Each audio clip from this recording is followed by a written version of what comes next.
150 বছরেরও বেশি সময় ধরে ফ্যাশনের অন্যতম অংশ জিন্স।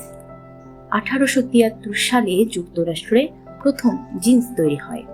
এরপর থেকে ফ্যাশন সচেতন মানুষের পছন্দের তালিকায় যুক্ত হয়ে যায় জিন্সের নাম, বিশেষ করে নীল জিন্স।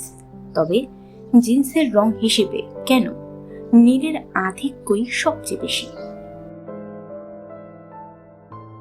19 শতকের দিকে ডেনিম ফেব্রিক বাজারে আসে। জ্যাকব ডেভিস এবং লেভি স্ট্রস প্রথম তৈরি করেন নীল জিন্স বা ডেনিম জিন্স। শ্রমিকদের জন্য টেকসই পোশাক সরবরাহের উদ্দেশ্যেই এই জিন্স তৈরি হয়। তখন এগুলো স্থায়িত্ব এবং দৃঢ়তার জন্য বেশ সুনাম অর্জন করেছিল। সেই সময় উদ্ভিদ থেকে তৈরি ইন্ডিগো ডাই বা প্রাকৃতিক নীল রং সবচেয়ে টেকসই রং ছিল।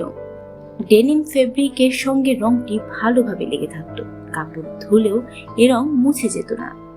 এই স্থায়িত্বের জন্যই নীল জিন্স জনপ্রিয়তা লাভ করে।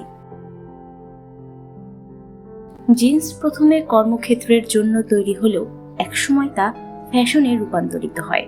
1950-এর দশকে হলিউড তারকা জেমস ডিন এবং মার্লন ব্র্যান্ডো ক্লাসিক নীল জিন্স পরে সিনেমায় অভিনয় করে জিন্সকে মার্কিন যুক্তরাষ্ট্রে বিদ্রোহ এবং যুব সংস্কৃতির প্রতীক করে তোলেন।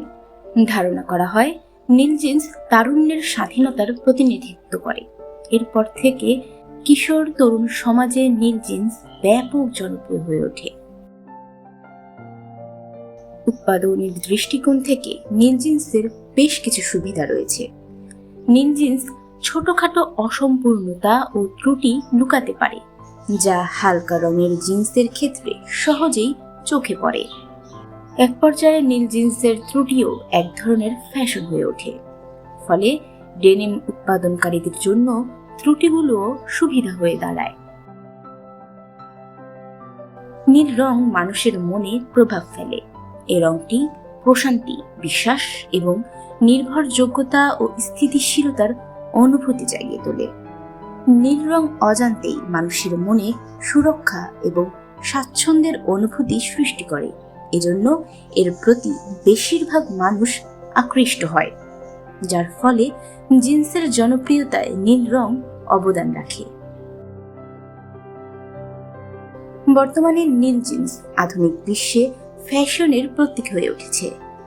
কাপড়টির স্থায়িত্বই আসলে এর জনপ্রিয়তায় অবদান রেখেছে। শৈলী, স্বতন্ত্রতা এবং স্বাচ্ছন্দ্যের ক্ষেত্রে নীল জিন্স একটি কালজয়ী পোশাক হয়ে দাঁড়িয়েছে, যা প্রত্যেক প্রজন্মকে করেছে মুগ্ধ।